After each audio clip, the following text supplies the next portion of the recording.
April 30, 2024. We're looking at SPY. Yeah, as said yesterday, 20-day moving average is resistance, and below we got 5-day and 10-day moving average support.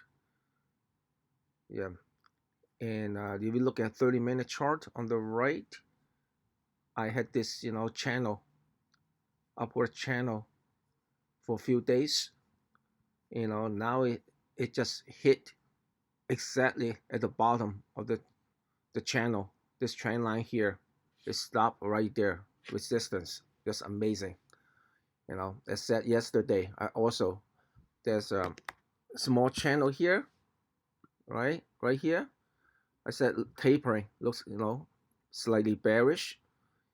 I said maybe 5-day or 200 moving average on 30-minute time frame should hold, but it failed. It just had rejection here, so it just cut through it. So the 5-day moving average got retested, but it couldn't hold it.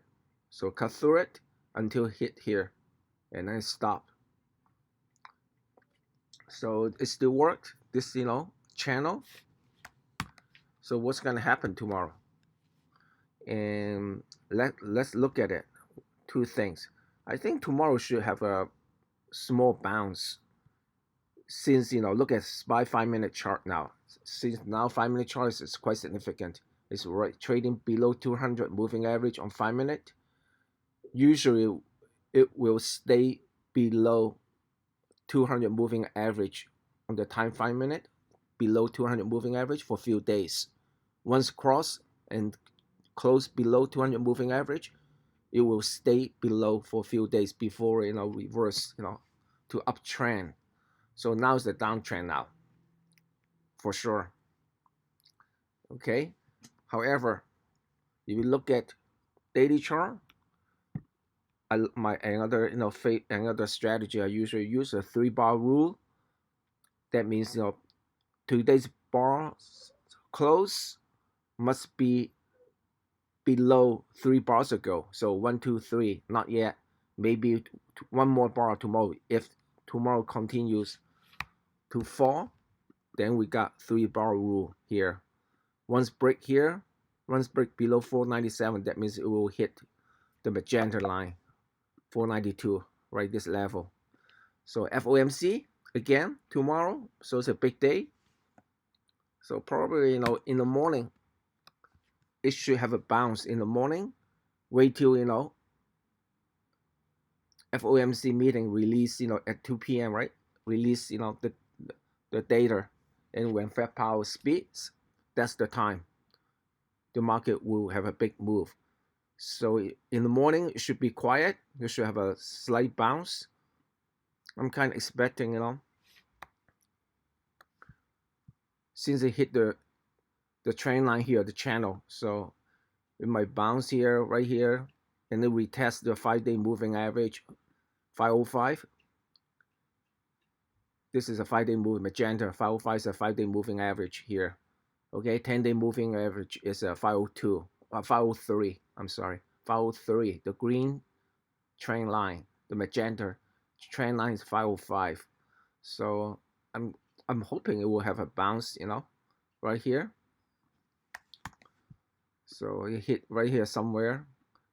If it wants to break below the trend line, then take a dump, take a sell off again, have a sell off. But I expecting a bounce. I don't think it's a reversal until FOMC meeting have a cut rates, then reversal. Otherwise, I don't think tomorrow there will be rate cuts, right?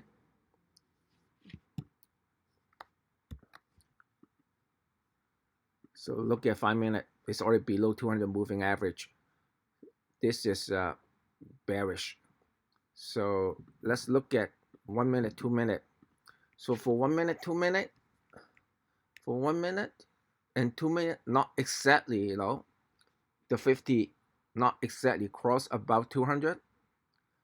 So look for a bounce. 1 minute you may try to, for the 50 moving average cross above 200 to finish that correction. for 1 minute time frame, and 2 minute, I'm not sure, it will happen tomorrow.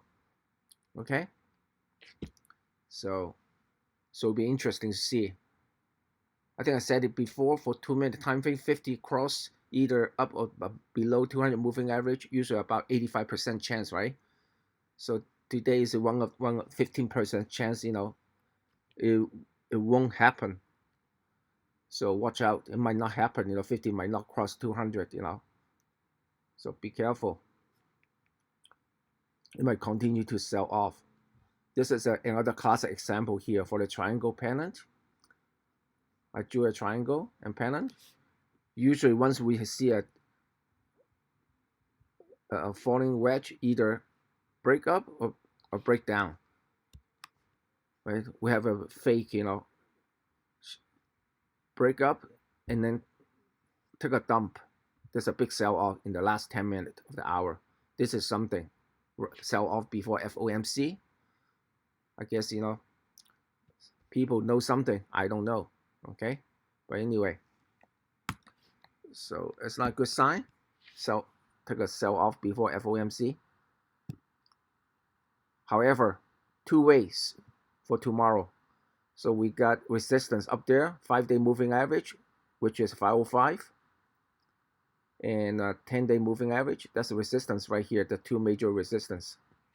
And below the support, this trend line here, it's pretty weak. I think you can cut through it easily. So two-way, either, still trading within this channel tomorrow, since it hit the bottom of the trend line, the channel. So it could be a bounce. If a good news FOMC, then probably he'll go back to hit this one again until this channel totally finish, or it keeps on falling. So tomorrow is not a good day for trading, So maybe sit on the sidelines, wait for the FOMC meeting. So two-way. So probably in the morning, I'm expecting a bounce a little bit, and then until FOMC, then decide which directions, it will go. Okay. And good luck on your trading. Thank you for watching this video. Goodbye.